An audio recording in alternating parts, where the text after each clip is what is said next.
students, next topic, strictness and lazy evaluation. Okay. There are many possible evaluation strategies for evaluating a program based on execution speed and program correctness. നമുക്കറിയാം ഒരു programme അല്ലെങ്കിൽ ഒരു expression evaluate ചെയ്യാൻ വേണ്ടിയിട്ട് നമുക്ക് എന്ത് ചെയ്യാൻ പറ്റും, ഒരുപാട് ഇവാലുവേഷൻ സ്ട്രാറ്റജീസ് കാണും. Okay, based on execution speed, complexity അല്ലെങ്കിൽ പ്രോഗ്രാം കറക്റ്റ്നസ് എക്സെട്ര.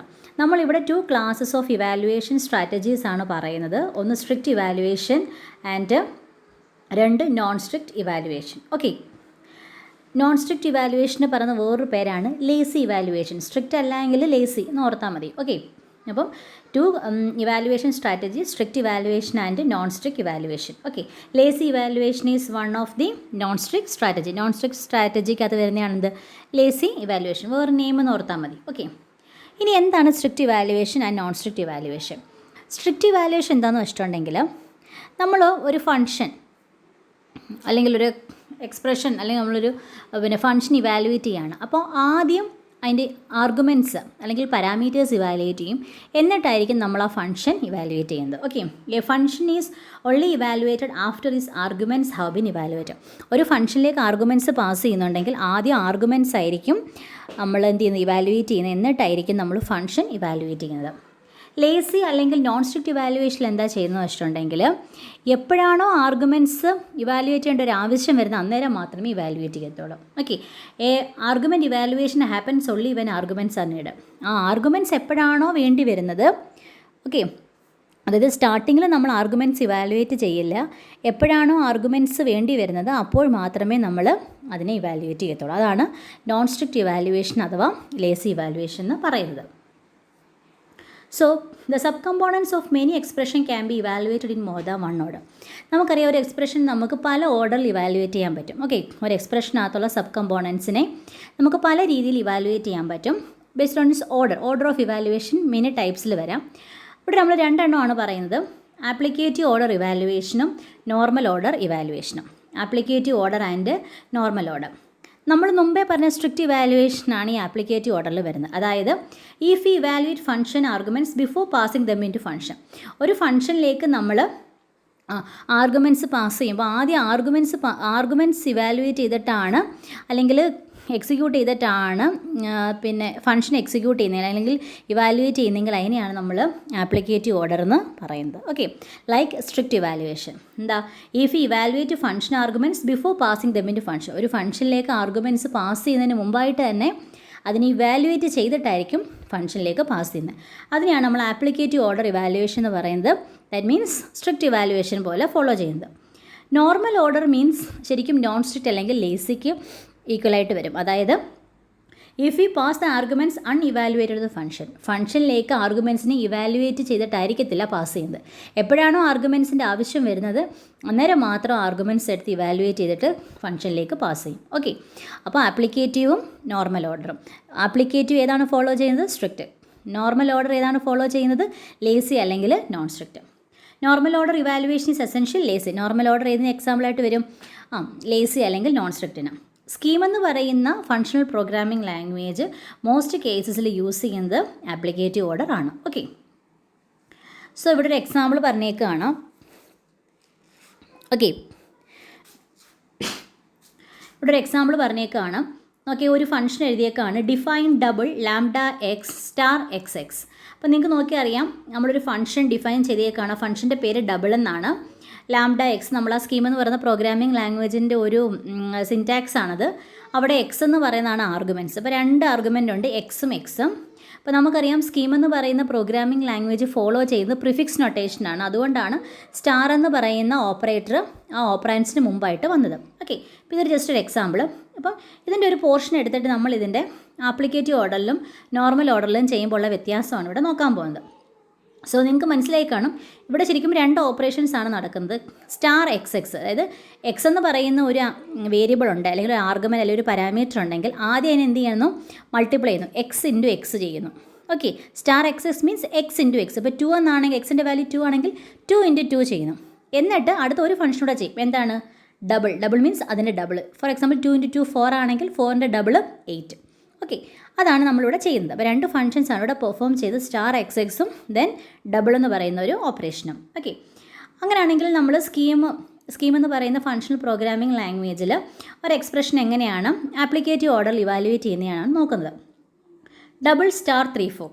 അപ്പോൾ നമ്മൾ പറഞ്ഞു എങ്ങനെയാണ് ആപ്ലിക്കേറ്റീവ് ഓർഡറിൽ ആദ്യമേ തന്നെ ആർഗ്യുമെൻറ്റ്സിനെ ഇവാലുവേറ്റ് ചെയ്യും, എന്നിട്ടായിരിക്കും നമ്മൾ ഫംഗ്ഷനിലേക്ക് പാസ് ചെയ്യുന്നത്. സോ ഡബിൾ എന്ന് പറയുന്ന ഒരു ഫംഗ്ഷൻ എഴുതിയിട്ടുണ്ട്, അതിനകത്ത് സ്റ്റാർ 3 4 ആർഗ്യുമെൻറ്റ്സ് കൊടുത്തിട്ടുണ്ട്.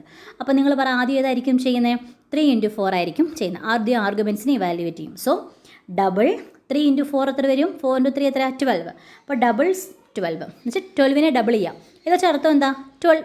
12നെ ഡബിൾ ചെയ്യാന്ന് വെച്ചാൽ നമുക്ക് 24 കിട്ടും അല്ലേ? 12നെ ഡബിൾ ചെയ്യുമ്പോൾ 12 + 2 24 കിട്ടും. ദാറ്റ് മീൻസ് ഡബിൾ ചെയ്യാന്ന് വെച്ചാൽ പ്ലസ് ചെയ്യുന്നല്ലേ അതിൻ്റെ അർത്ഥം. That means +12 12. That means 24 answer കിട്ടും. ഓക്കെ, അപ്പോൾ ആദ്യമേ ആർഗ്യുമെൻറ്റ്സിനെ ഇവാലുവേറ്റ് ചെയ്ത് 3ഉം 4ഉം ആയിരുന്ന ആർഗ്യുമെൻറ്റ്സ് അല്ലെങ്കിൽ പാരാമീറ്റേഴ്സ്, അതിനെ ഫസ്റ്റ് ഇവാലുവേറ്റ് ചെയ്തിട്ട് ഡബിൾ എന്ന് പറയുന്ന ഫംഗ്ഷനിലേക്ക് പാസ് ചെയ്തു. ഓക്കെ, ഇനി നോർമൽ ഓർഡർ ഇവാലുവേഷൻ വരുമ്പോഴത്തേക്കിന് എങ്ങനെ നോക്കിയേ? Double star 3 4. അപ്പോൾ ആദ്യം എന്ത് ചെയ്യും? ആദ്യമേ തന്നെ ഫംഗ്ഷൻ അങ്ങ് എക്സിക്യൂട്ട് ചെയ്യും. എപ്പോഴാണോ ആർഗ്യുമെൻറ്റ്സ് ആ ഓർഡറിൽ വരുമ്പോൾ എപ്പോഴാണോ വരുന്നത് അന്നേരം മാത്രമേ ചെയ്യത്തുള്ളൂ. ലൈക്ക് മുമ്പത്തിനകത്ത് നമ്മൾ ഡബിൾ 12 എന്ന് പറഞ്ഞാൽ +12 12 എന്ന് ഇട്ട പോലെ ഡബിൾ സ്റ്റാർ 3 4 എങ്ങനെ വരും? സ്റ്റാർ +സ്റ്റാർ 3 4 സ്റ്റാർ 3 4 മീൻസ് നിങ്ങൾ ശ്രദ്ധിച്ചേ, ഡബിൾ 12നെ നമ്മൾ എങ്ങനെ എഴുതിയത്? ഡബിൾ 12 മീൻസ് 12നെ 2 വട്ടം എഴുതുക, +12 12 അല്ലേ? അത് 12ൻ്റെ ഡബിൾ എത്ര? 24. ദാറ്റ് മീൻസ് +12 12 എന്ന് വെച്ചാൽ 12 + 12. അപ്പോൾ അതുപോലെ തന്നെയാണ് ഇവിടെ ഡബിൾ സ്റ്റാർ 3 4 എന്ന് വെച്ചാൽ സ്റ്റാർ 3 4നെ 2 വട്ടം എഴുതുക. അപ്പോൾ പ്ലസ് സ്റ്റാർ 3 4 സ്റ്റാർ 3 4. അപ്പോൾ ആദ്യത്തെ ഓർഡർ അനുസരിച്ച് നോർമലി ഒരു എക്സ്പ്രഷൻ ചെയ്യുന്ന വരുന്ന മാതിരി നമ്മൾ നോർമൽ ഓർഡറിൽ ചെയ്തോളൂ. അപ്പോൾ ആദ്യം കിടക്കുന്ന ഏതാ? ആദ്യത്തെ 3ഉം 4ഉം സ്റ്റാറും. അപ്പോൾ ആദ്യത്തെ പ്ലസ് അതുപോലെ ഇട്ടും സ്റ്റാർ 3 4 12 വന്നു, അടുത്ത സ്റ്റാർ 3 4 ഇട്ടും ആ +12 അതുപോലെ വന്നു, അടുത്ത ഏറ്റവും ഇന്നർ ബ്രാക്കറ്റിലുള്ള പരാന്തസിലുള്ള സ്റ്റാർ 3 4 ചെയ്ത് 12 വന്നു, +12 12 ആകുമ്പോൾ 24 വന്നു. സെയിം ആൻസർ തന്നെ കിട്ടും, പക്ഷേ ഇവാലുവേഷൻ ഓർഡർ കണ്ടോ? മറ്റേടുത്ത ആർഗ്യുമെൻറ്റ്സ് ഇവാലുവേറ്റ് ചെയ്തിട്ട് ഫംഗ്ഷനിലേക്ക് പാസ് ചെയ്തു. ഇവിടെ എങ്ങനെയാണോ സ്റ്റേറ്റ്മെൻറ്റ്സ് വരുന്നത്, എക്സ്പ്രഷൻസ് വരുന്ന ആ രീതിയിലേ ചെയ്ത് വരത്തുള്ളൂ. Okay, here we end up doing extra work. Normal order causes us to evaluate star 3 4 twice. അവിടെ കണ്ടോ എക്സ്ട്രാ ആയിട്ട് നമ്മൾ കുറേ സ്റ്റേറ്റ്മെൻറ്റ്സ് എക്സിക്യൂട്ട് ചെയ്യേണ്ടി നോർമലിൽ ചെയ്യേണ്ടി വന്നു.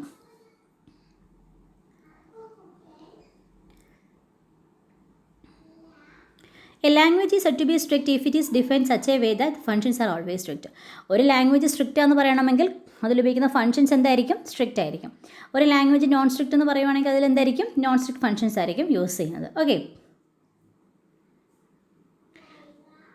A non strict language cannot use applicative order. It use normal order to avoid evaluated unneeded arguments. നമുക്കറിയാം non strict language ഏതാണ് യൂസ് ചെയ്യുന്നത്? ആപ്ലിക്കേറ്റീവ് ഓർഡർ യൂസ് ചെയ്യത്തില്ല. സ്ട്രിക്റ്റ് എപ്പോഴും യൂസ് ചെയ്യുന്നത് ആപ്ലിക്കേറ്റീവും, നോൺ സ്ട്രിക്റ്റ് എപ്പോഴും യൂസ് ചെയ്യുന്നത് നോർമൽ ഓർഡർ ഇവാലുവേഷനും ആയിരിക്കും. ഇത് വളരെ ഇമ്പോർട്ടൻ്റ് ആണ്. ML സ്കീം പോലുള്ള പ്രോഗ്രാമിംഗ് ലാംഗ്വേജ് സ്ട്രിക്റ്റ് ഇവാലുവേഷനാണ് ഫോളോ ചെയ്യുന്നത്. മിറാൻഡ ആൻഡ് ഹാസ്കൽ എന്ന് പറയുന്ന പ്രോഗ്രാമിംഗ് ലാംഗ്വേജൊക്കെ നോൺ സ്ട്രിക്റ്റ് ആയിരിക്കും ഫോളോ ചെയ്യുന്നത്. Okay, lazy evaluation is one non-strict evaluation strategy which holds the evaluation of an expression until its value is needed. അല്ലേ, ആ ഒരു ആർഗ്യുമെൻറ്റ്സിൻ്റെ ആ value എപ്പോഴാണോ ആവശ്യമായിട്ട് വരുന്നത് അന്നേരം മാത്രമേ നോൺ സ്ട്രിക്റ്റ് അല്ലെങ്കിൽ ലേസി ഇവാലുവേഷനിൽ ആർഗ്യുമെൻറ്റ്സ് ഇവാലുവേറ്റ് ചെയ്യത്തുള്ളൂ. ഓക്കെ, അവിടെ റിപ്പീറ്റഡ് ആയിട്ടുള്ള ഇവാലുവേഷനാണ് ഫോളോ ചെയ്യുന്നത്. അതുപോലെ തന്നെ time complexity of an algorithm by discarding temporary computations and conditioners. That means it reduces the time complexity of an algorithm. It is best suited for loading data which will be infrequently accessed. നമുക്ക് എപ്പോഴും access ചെയ്യേണ്ടാത്ത ഡേറ്റാസിനെ load ചെയ്യാനാണ് mainly നമ്മൾ lazy evaluation അല്ലെങ്കിൽ non strict evaluation use ചെയ്യുന്നത്.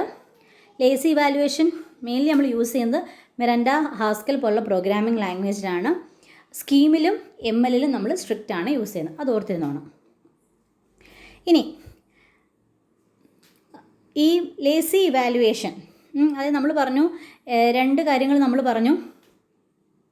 Lazy evaluation ഏതൊക്കെ? Miranda, Haskell പോലുള്ള programming ലാംഗ്വേജിൽ lazy ഇവാലുവേഷനാണ് യൂസ് ചെയ്യുന്നത്. അപ്പോൾ the delay and force construct allow you to use lazy evaluation Scheme. Lazy evaluation in Scheme, അതായത് സ്കീം പ്രോഗ്രാമിംഗ് ലാംഗ്വേജിൽ നമ്മൾ പറഞ്ഞു സ്കീം ഒരു ഫങ്ഷണൽ പ്രോഗ്രാമിംഗ് ലാംഗ്വേജ് ആണ്. അവിടെ നമ്മൾ സ്ട്രിക്റ്റ് ഇവാലുവേഷനാണ് യൂസ് ചെയ്യുന്നത്. അവിടെ എന്ത് യൂസ് ചെയ്യത്തില്ല?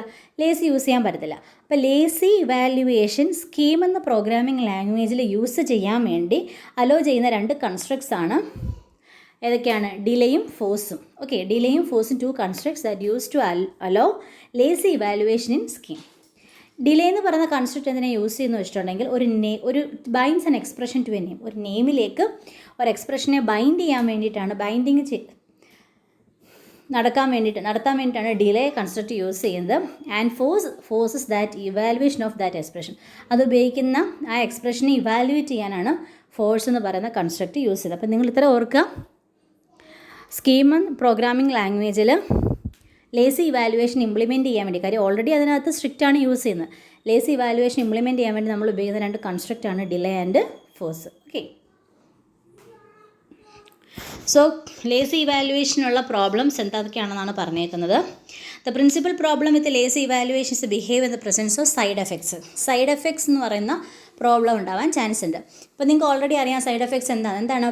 നമ്മൾ സാധാരണ ഇപ്പോൾ ഫോർ എക്സാമ്പിൾ നമ്മൾ റീഡ് ചെയ്യുന്നൊരു ഫംഗ്ഷൻ, ഇപ്പോൾ നമ്മൾ റീഡ് ചെയ്ത് ഇൻപുട്ട്സ് എല്ലാം ഒരു വേരിയബിളിലോട്ടാണ് അസൈൻ ചെയ്ത് വെക്കുന്നത്. ഓരോ വട്ടം നമ്മൾ അസൈൻ ചെയ്യുമ്പോഴും ആ വാല്യൂസ് മാറി മാറി വരും. വേറൊരു ഫംഗ്ഷന് ഇടയ്ക്കൂടെ ഈ വേരിയബിളിനെ ആക്സസ് ചെയ്ത് കഴിഞ്ഞാൽ ഡേറ്റയിൽ ചേഞ്ചസ് വരും. സോ അതിനെയാണ് നമ്മൾ സൈഡ് എഫക്ട്സ് എന്ന് പറയുന്നത്. ഓക്കെ, അപ്പം ലേസി ഇവാലുവേഷൻ്റെ ഒരു മെയിൻ പ്രോബ്ലമാണെന്ത്?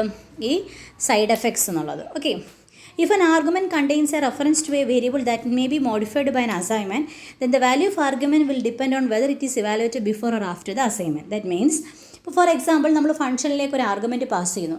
ആ ആർഗ്യുമെൻറ്റിൽ ഒരു റെഫറൻസ് ടു വേരിയബിൾ ആണോ ഉള്ളത്, ദാറ്റ് മീൻസ് അഡ്രസ്സോ അങ്ങനെ എന്തെങ്കിലും ആണ് പാസ് ചെയ്യുന്നത് വെച്ചോ. ഒരു ഫംഗ്ഷനിലേക്ക് നമ്മൾ ആർഗ്യുമെൻറ്റ്സ് പാസ് ചെയ്യുന്നു. മേ ബി ആ ആർഗ്യുമെൻ്റ് എന്ന് പറയുന്നത് ഒരു അഡ്രസ്സോ അല്ലെങ്കിൽ ഒരു റെഫറൻസോ ആണ്. ഓക്കെ, അത് കഴിഞ്ഞിട്ട് നമ്മൾ ആ ഒരു പ്രോഗ്രാം ഇങ്ങനെ എഴുതി വരുമ്പോൾ അതിൽ നമ്മളൊരു അസൈൻമെൻറ്റ് ഓപ്പറേറ്റർ വഴി ആ വേരിയബിളിൽ ഒരു ചെറിയ വ്യത്യാസം വരുത്തി. അപ്പം അവിടെ എന്താ വ്യത്യാസം വരുന്നത്? ആ ആർഗ്യുമെൻറ്റിൻ്റെ വാല്യൂ എന്തിനെ ഡിപ്പെൻഡ് ചെയ്യും? അസൈൻമെൻറ്റിന് മുമ്പുള്ള വാല്യൂ ആണോ എടുക്കേണ്ടത്, അസൈൻമെൻറ്റിന് ശേഷമുള്ള വാല്യൂ? നമ്മൾ പാസ് ചെയ്യുന്നത് ജസ്റ്റ് അതിൻ്റെ അഡ്രസ്സ് അല്ലെങ്കിൽ അതിൻ്റെ റെഫറൻസ് ആയിരിക്കും പാസ് ചെയ്യുന്നത്. അതൊരു അസൈൻമെൻറ്റ് ഓപ്പറേഷൻ വഴി അത് മാറി. അപ്പോൾ നമ്മൾ ഏത് എക്സ്പ്രഷൻ എവിടെ വെച്ചാണോ അത് ഇവാലുവേറ്റ് ചെയ്യുന്നത് അതിനെ ഡിപ്പെൻഡ് ചെയ്തിരിക്കും ഏത് വാല്യൂ എടുക്കണോ എന്നുള്ളത്. അസൈൻമെൻറ്റിന് മുമ്പുള്ളത് വേണോ ശേഷം ഉള്ളത് വേണോ എന്നുള്ളത്. Okay, if an argument contains an assignment values elsewhere in the program may depend upon where the evaluation ഒക്കെ. ഈ അസൈൻമെൻറ്റിന് മുമ്പാണോ ശേഷമാണോ ഇവാലുവേഷൻ നടക്കുന്നതിനെ ഡിപ്പെൻഡ് ചെയ്തിരിക്കും നമ്മൾ ഏത് വാല്യൂ ആ വേരിയബിളിൻ്റെ എടുക്കണം എന്നുള്ളത്. ലേസി ഇവാലുവേഷൻ ഡ്രോബാക്സ് ആണ്. It forces a language run time to hold the evaluation of sub expression and it is required in the final result. Okay, നമുക്ക് ഏറ്റവും ഫൈനൽ ആകുമ്പോഴാണ് നമ്മൾ എന്ത് ചെയ്യുന്നത്? ആർഗ്യുമെൻറ്റ്സ് ഇവാലുവേറ്റ് ചെയ്യുന്നത്. അപ്പോൾ അത്രയും വരെ നമ്മൾ എന്ത് ചെയ്യണം? ആ ഇവാലുവേഷൻ്റെ ആ റൺ ടൈം അത്രയും നേരം എന്ത് ചെയ്യണം?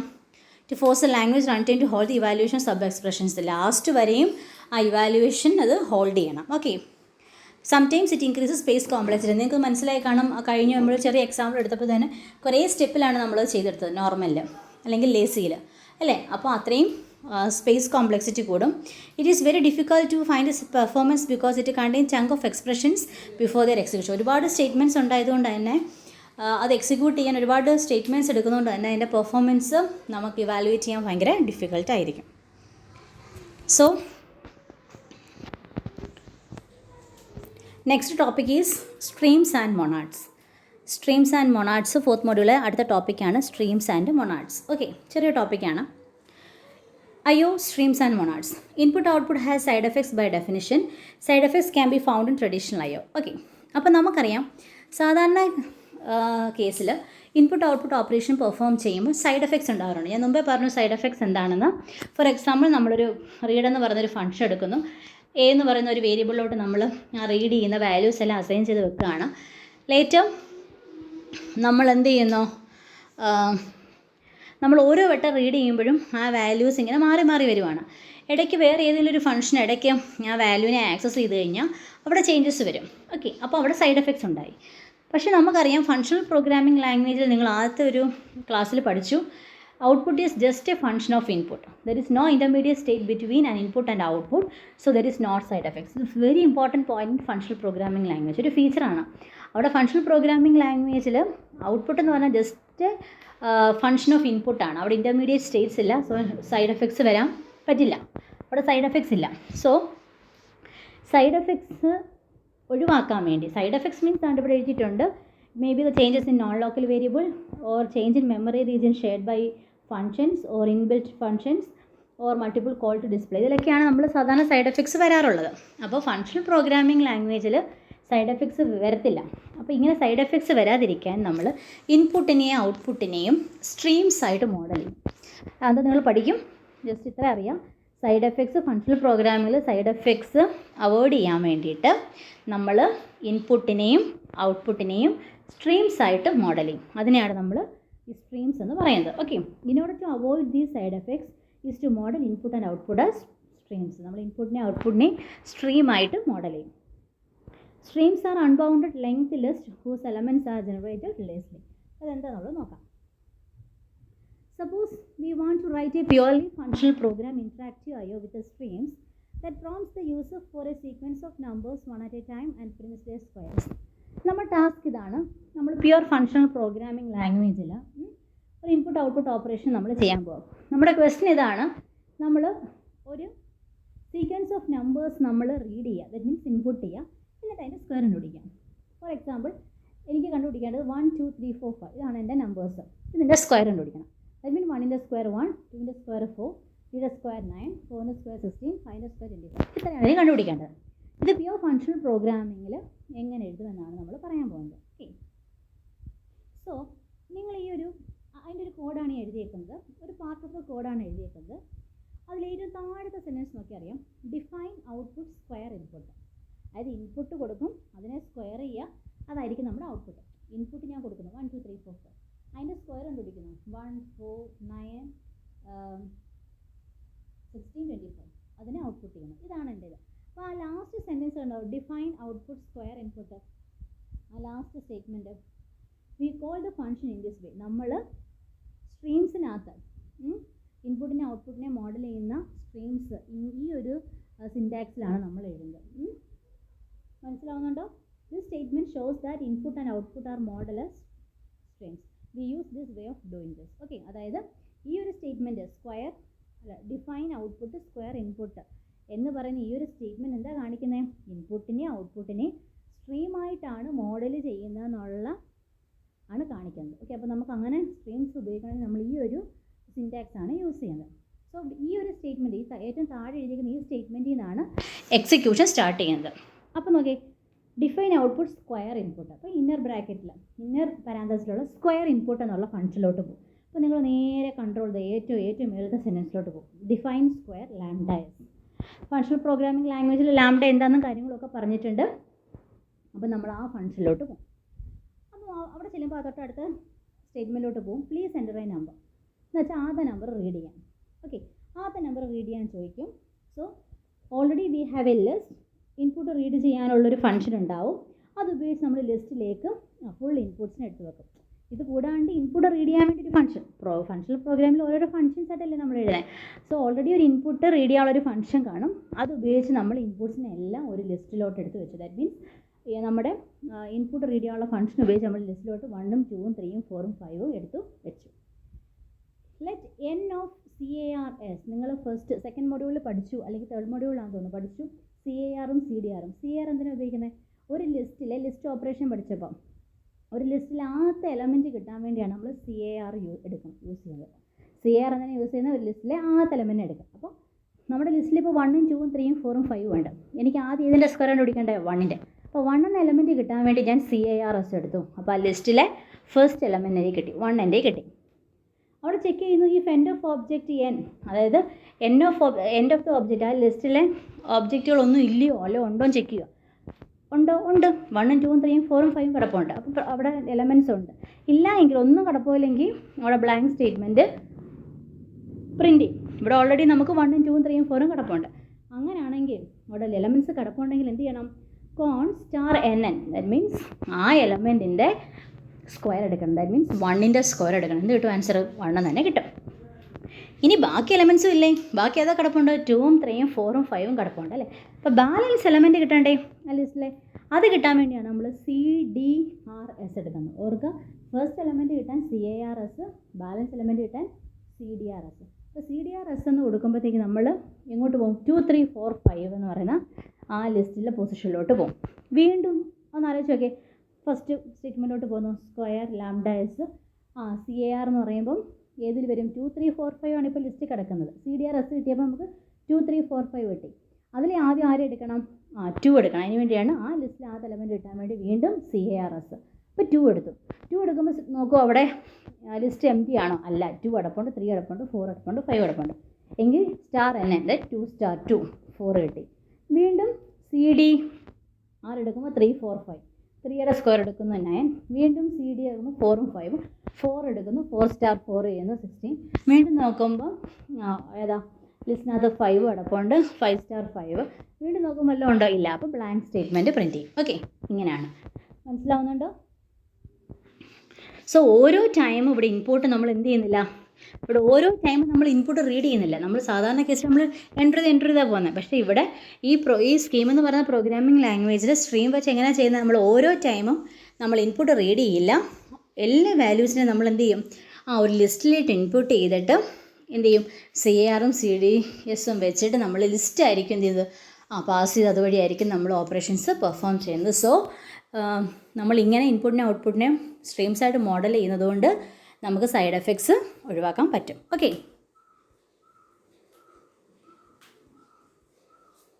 നമ്മൾ മുമ്പേ പറഞ്ഞ കാര്യം തന്നെയാണ് ഇവിടെ പറഞ്ഞേക്കുന്നത്. ഓക്കെ, ഈ മൊണാഡ്സിൻ്റെ ഒരു പ്രോബ്ലം എന്താണെന്ന് വെച്ചിട്ടുണ്ടെങ്കിൽ ഗ്രാഫിക്കൽ ഇൻ്റർഫേസിലും റാൻഡം ആക്സസ് ടു ഫയൽസും ഈ രണ്ട് കേസസിൽ നമ്മൾ ഈ സ്ട്രീംസ് നന്നായിട്ട് വർക്ക് ചെയ്യത്തില്ല. ഗ്രാഫിക്കൽ ഇൻ്റർഫേസിലും അതുപോലെ തന്നെ റാൻഡം ആക്സസ് ടു ഫയൽസിലും നമ്മൾ ചെയ്യാൻ പറ്റത്തില്ല. സോ നമ്മൾ അടുത്ത് കൊണ്ടുവരുന്ന ഒരു മെത്തേഡാണ് monads. Okay, early versions of ഹാസ്കലിലൊക്കെ നമ്മൾ മെയിൻലി ഈ കോൺസെപ്റ്റാണ് യൂസ് ചെയ്യുന്നത്, monads. It is drawn from a branch of mathematics known as category theory. Okay, so functional പ്രോഗ്രാമിൽ സൈഡ് എഫക്ട്സ് ഒഴിവാക്കാൻ നമ്മൾ ഇൻപുട്ട് ഔട്ട്പുട്ടിനെ സ്ട്രീമായിട്ടാണ് മോഡൽ ചെയ്യുന്നത്. അത് ഗ്രാഫിക്കൽ ഇൻ്റർഫേസിലും അതുപോലെ റാൻഡം ആക്സസ് ടു ഫയൽസിലും നമുക്ക് നന്നായിട്ട് വർക്ക് ചെയ്യത്തില്ല. അതുകൊണ്ട് നമ്മൾ എന്ത് യൂസ് ചെയ്യും? മൊണാഡ്സ് യൂസ് ചെയ്യുന്നത്. ഓക്കെ, അപ്പോൾ എന്താണ് മൊണാഡ്സിൻ്റെ ഫീച്ചർ എന്ന് നോക്കാം. മൊണാഡ്സ് മെയിൻലി യൂസ് ചെയ്യുന്നത് മൊണാഡ്സ് mainly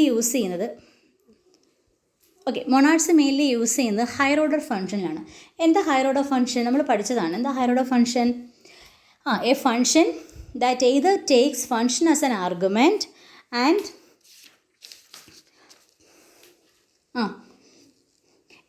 higher order function is a function that either take function as an argument or return output as a function. Okay, അത് ആർഗ്യുമെൻ്റായിട്ട് എടുക്കുന്നത് ഒന്നീ ഒരു ഫംഗ്ഷനെ ആയിരിക്കും, അല്ലെങ്കിൽ വേറെ എന്തെങ്കിലും ആർഗ്യുമെൻറ്റ്സിൽ എടുക്കും.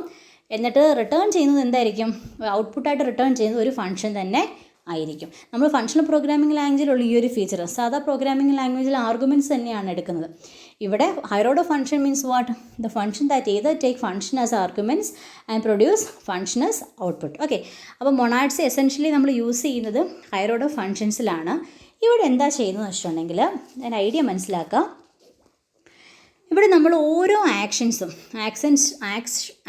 Means function calls. ഓക്കെ, ഇവിടെ നമ്മൾ ഓരോ ആക്ഷൻസും സെപ്പറേറ്റ് ആയിട്ട് ചെയ്യാണ്ട് ഇപ്പോൾ ഒരേ ഓർഡറിൽ അല്ലെങ്കിൽ അടുപ്പിച്ച് ചെയ്യേണ്ട ആക്ഷൻസിനെ നമ്മളൊരു സീക്വൻസ് ഓഫ് ചെയിനായിട്ട് കമ്പോസ് ചെയ്തിട്ട് അതായിരിക്കും പാസ് ചെയ്യാം. ദാറ്റ് മീൻസ് മൾട്ടിപ്പിൾ ആയിട്ടുള്ള ഫങ്ഷൻ കോളുകൾ ഇവിടെ ഒഴിവാക്കാം. മനസ്സിലാവുന്നുണ്ടോ?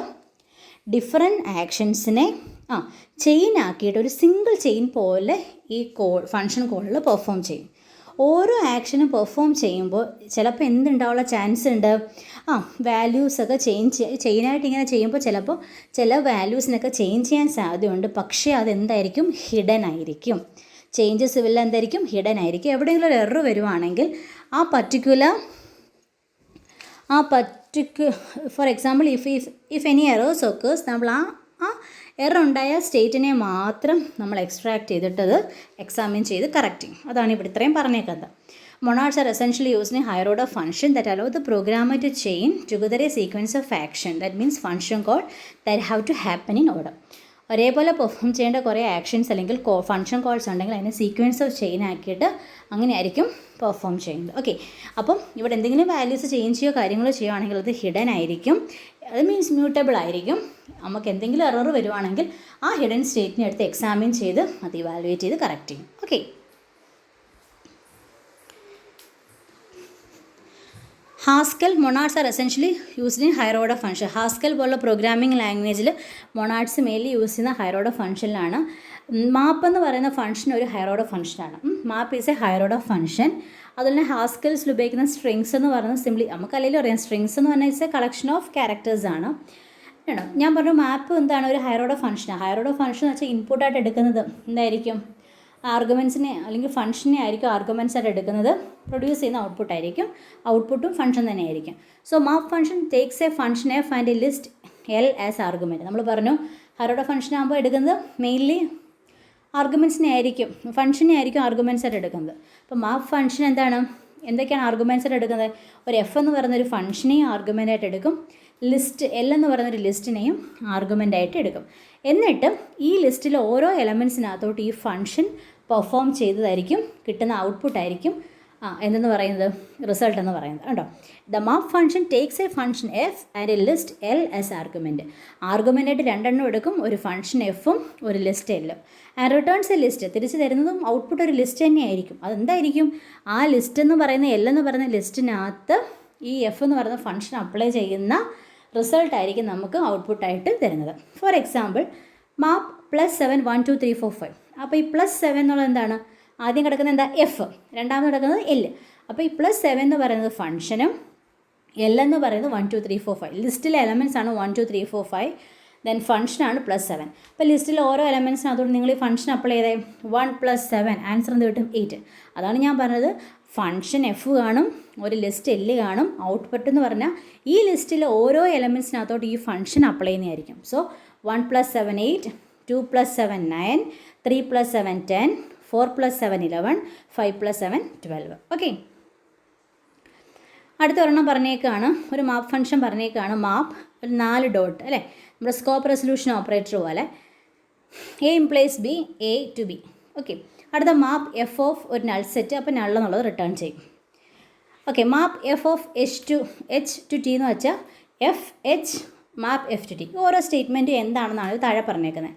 First line is a function initialization. ആദ്യം പറഞ്ഞേക്കുന്നത് ഫംഗ്ഷൻ എങ്ങനെയാണ് ഇനിഷ്യലൈസ് ചെയ്യുന്നതാണ്. 4 ഡോട്ട് കണ്ടോ, ആ സിമ്പിൾ ഇൻഡിക്കേറ്റ് ചെയ്യുന്നത് ഇങ്ങനെയാണ്, ഈസ് ഓഫ് ടൈപ്പ്, ഇത് ഇന്ന ടൈപ്പാണ് എന്നുള്ള ഒരു സിൻറ്റാക്സ് ആണ് ഈ 4 സിമ്പിൾ കൊണ്ട് ഉദ്ദേശിക്കുന്നത്. A implies defines a function from A to B. അപ്പോൾ ഒരു എയിൽ നിന്ന് ബിയിലോട്ട് ഒരു ഫംഗ്ഷൻ ഉണ്ട് എന്ന് എങ്ങനെയാണ് നമ്മൾ മാപ്പ് ഫംഗ്ഷൻ ഉപയോഗിച്ച് കാണിക്കുന്നത്, മാപ്പ് സ്കോപ്പ് റെസൊല്യൂഷൻ ഓപ്പറേറ്ററുള്ള 4 കുത്ത് എ ബി എന്ന് വെച്ചാൽ അതിനകത്ത് എന്താ, എയിൽ നിന്ന് ബിയിലോട്ടൊരു ഫംഗ്ഷൻ ഉണ്ട്. ഓക്കെ, ഇനി മാപ്പ് എഫ് ഓഫ് വെറുതെ ഇട്ടേക്കുവാണെങ്കിൽ എന്താ കാണിക്കുന്നത്, അതൊരു നൾ സെറ്റ്, അവിടെ ഒന്നുമില്ല, എം ടി ലിസ്റ്റ് എന്ന് കാണിക്കാനാണ്.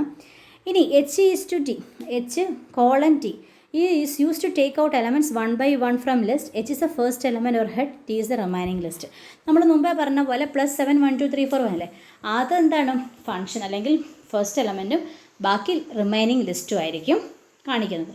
ഓക്കെ, ഈ ഈസ് ടു അല്ലെങ്കിൽ കോളൻ കാണിക്കുന്നത് എന്താണ്, കോൺകാറ്റിനേഷൻ സിമ്പിളാണ് കാണിക്കുന്നത്. Okay, third line is taking from each element from the list. അതായത് നമ്മൾ മുമ്പേ പറഞ്ഞ കാര്യം തന്നെ, എഫ് എച്ച് ടി എന്ന് വെച്ചാൽ എന്താ അർത്ഥം, ആ ലിസ്റ്റിൽ നിന്ന്, ആ ടി എന്ന് പറയുന്ന ലിസ്റ്റിൽ നിന്ന് ഓരോ എലമെൻറ്റ്സ് എടുക്കുക, അതിലേക്ക് എഫ് എന്ന് പറയുന്ന ഫംഗ്ഷൻ അപ്ലൈ ചെയ്യുക, ദെൻ കോളനായ കോൺകാറ്റിനേഷൻ പെർഫോം ചെയ്യുക. ജസ്റ്റ് സിൻറ്റാക്സ് ആണ്, ഇതൊന്ന് മനസ്സിലാക്കി വെച്ചേക്കാം. Thank you.